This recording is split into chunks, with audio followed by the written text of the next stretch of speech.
Remember when Richard Dawkins gave powerful arguments against the existence of God? Neither do I. Dawkins is one of the pioneering ringleaders of that circus we call the New Atheism. If you're not familiar with the group, the New Atheism is like the Old Atheism if the Old Atheism got rabies. Back in the 1980s and 1990s, atheists generally didn't care what other people believed. They were like, oh, if you think your God and your book help you, that's fine for you, but I don't need that.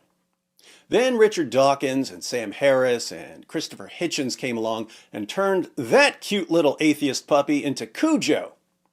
How did they do it?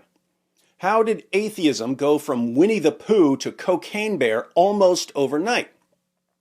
Well, Dawkins and Harris and Hitchens were the first people to successfully use cult tactics on a large scale with atheists.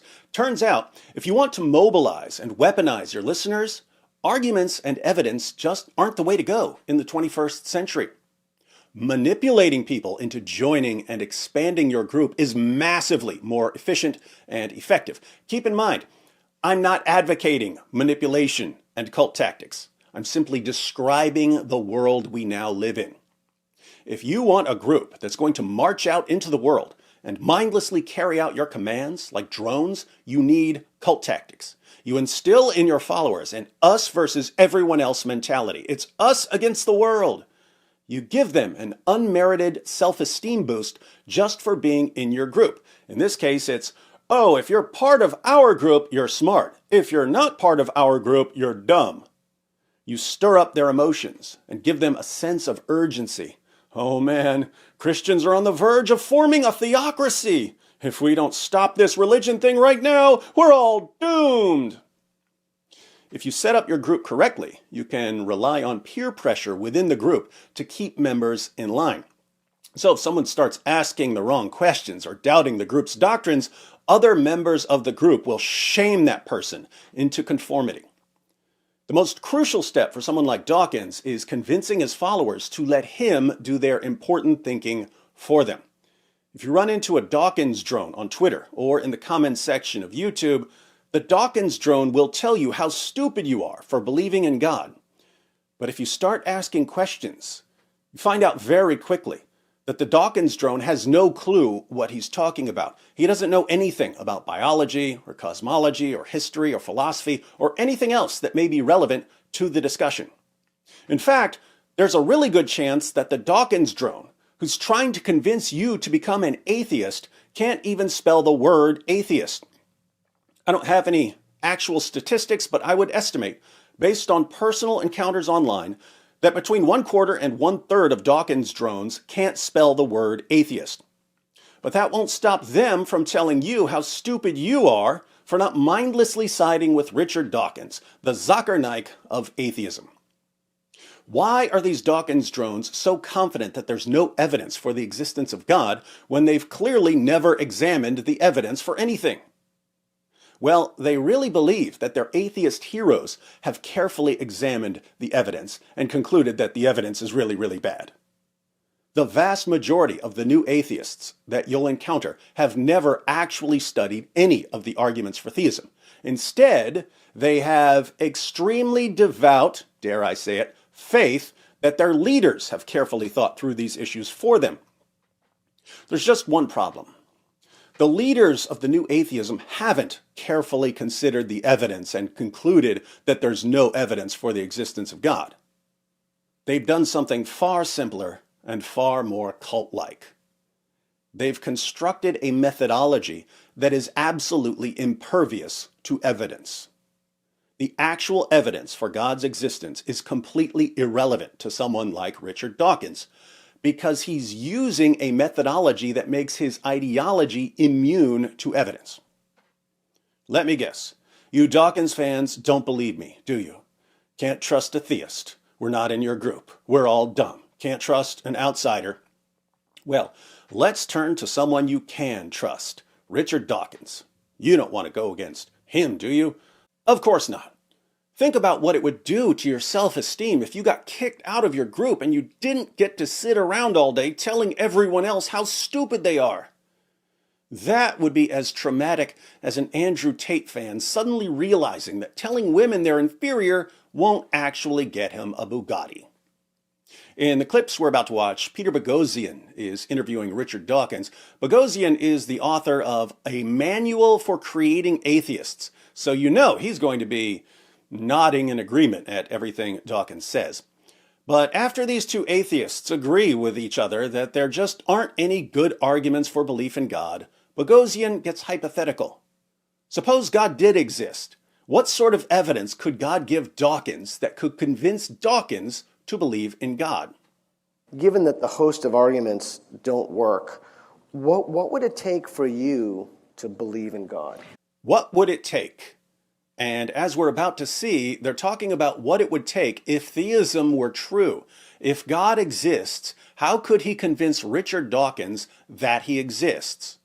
Well, I used to say it would be very simple. It would be, the second coming of Jesus or a great big deep booming bass Paul Robeson voice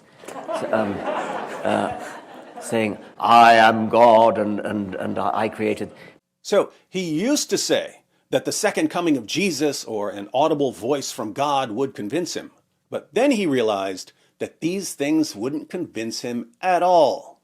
I was persuaded mostly by actually Steve Zara, who's a regular contributor to my website, richarddawkins.net. He more or less persuaded me that even if there was this booming voice and the second coming in clouds of glory, the more probable explanation is that it's a hallucination or a conjuring trick by David Copperfield or something.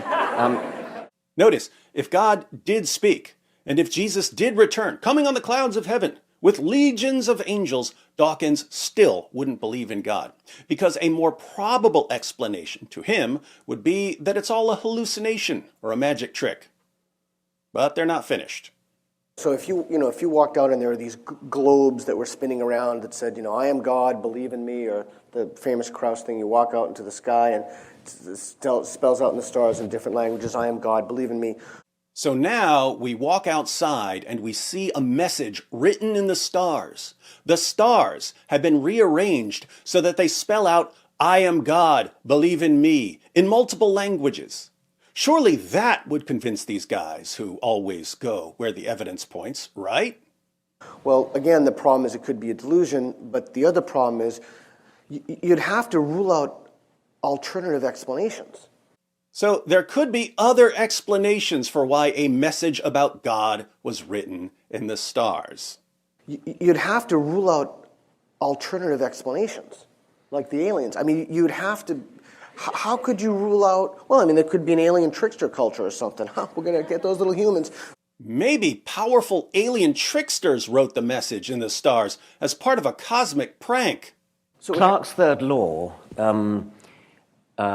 any sufficiently advanced technology is indistinguishable from magic, magic being supernatural. The Clarke from Clarke's third law is Arthur C. Clarke, the man who wrote 2001: A Space Odyssey. Clarke's third law states that any sufficiently advanced technology is indistinguishable from magic. Dawkins gives an example. If you were to fly a Boeing 747 back to the Middle Ages, you would be greeted as God. Now, what's your point, Richard? An alien visitation, any aliens who could actually visit us would have to be so far beyond us in their technology that they probably could manipulate the stars to spell out words or geometric forms or something of that sort. Aliens that are powerful enough to reach us could also be powerful enough to write out words in the stars.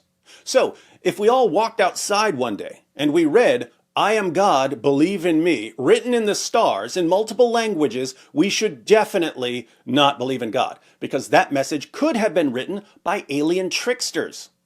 So, God audibly speaking to Dawkins wouldn't convince him. Jesus appearing at his second coming wouldn't convince him. God writing a message in the stars wouldn't convince him.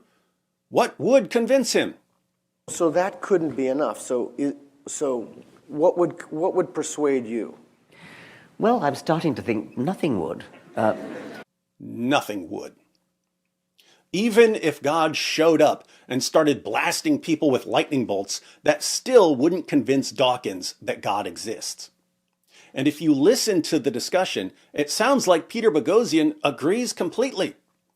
If God exists, there is absolutely nothing he can do to convince Richard Dawkins and Peter Boghossian that he exists. Why? Because they've adopted a methodology that is completely impervious to evidence. But there's more. Well, I'm starting to think nothing would, which in a way goes against the grain, because I've always paid lip service to the view that a scientist should change his mind when evidence is forthcoming. Did you catch that? Dawkins says that he's always paid lip service to the view that a scientist should change his mind in light of the evidence. He calls it lip service. Do you know what lip service means? It means you say one thing, but your actions show that you don't really believe what you're saying. So, for all his talk about going where the evidence points, he admits that when it comes to the existence of God, evidence is irrelevant. Because I've always paid lip service to the view that a scientist should change his mind when evidence is forthcoming. The trouble is, I can't think what that evidence would look like. Isn't that interesting? According to Richard Dawkins, not according to me, according to Richard Dawkins, he will reject any evidence for God's existence. If God speaks to him directly, well, that could be a hallucination. If Jesus returns in the clouds, well, that could be a magic trick. God writes a message in the stars in multiple languages, well, that could be alien tricksters trying to trick me. Notice, the guy who has dedicated his life to telling people that there are no good arguments for the existence of God is the same guy who admits that he will automatically reject any argument for God's existence, no matter how strong the evidence is. The leaders of the new atheism haven't examined the evidence for God's existence and gone where the evidence points. They've set up a methodology that is impervious to evidence for anything they don't want to believe. My goodness, if we wanted to play by these rules, we could just say that the new atheists don't exist. But David, of course the new atheists exist. We just watched some clips of Richard Dawkins and Peter Boghossian. What if we were hallucinating? What if this is a David Blaine magic trick? What if alien tricksters want us to think we just saw Peter Boghossian interviewing Richard Dawkins? What if? Playing skeptic is easy, my friends. Now, we've heard Clarke's third law. Any sufficiently advanced technology is indistinguishable from magic. I'm ready to lay down Wood's first law. Here it is. If you're going to reject an argument, no matter how good or bad the argument is, then the fact that you reject the argument tells us absolutely nothing about whether the argument is good or bad. If you're going to reject an argument, no matter how good or bad the argument is, then the fact that you reject the argument tells us absolutely nothing about whether the argument is good or bad. In other words, Dawkins rejects all arguments for the existence of God. What does that tell us about how good or bad these arguments for the existence of God are? Absolutely nothing, because Dawkins has admitted that he will reject any evidence, no matter how strong it is. If God speaks to him, Dawkins won't believe in God. If Jesus returns with a chorus of angels, Dawkins won't believe in God. If God writes a message in the stars, Dawkins won't believe in God. No matter what the evidence is, Dawkins won't believe in God. He admitted it. So, when Dawkins declares that there's no evidence for God's existence, does that tell us anything whatsoever about whether there's evidence for God's existence? No. And yet, this is one of the guys whose followers trust him to do their deep thinking for them. Of course, if you explain this to them, they'll deny it. People who've been manipulated and conditioned with cult tactics usually don't realize they've been manipulated and conditioned. So, when you show them what's happened to them, don't expect them to thank you for exposing the leader of their group. Keep in mind, I'm not talking about all atheists here. I'm referring to the ones who've been programmed, like bots, to run around screaming, "Show me the evidence! Show me the evidence! Show me the evidence! That's no evidence! That's no evidence! That's no evidence!" It's their mantra. And it's incredibly difficult to get them to see how their thoughts and behavior have been conditioned, because now their self-esteem is connected to their membership in their group. Turns out that sitting at your computer all day telling people they're stupid because they're not in your group does give you an easy self-esteem boost. So criticizing their group is an attack on the source of their worth and value, and this makes it extremely difficult to show them how they've been manipulated. Notice I said difficult, not impossible. Cult tactics can be undermined and exposed. And I'm about to show you how.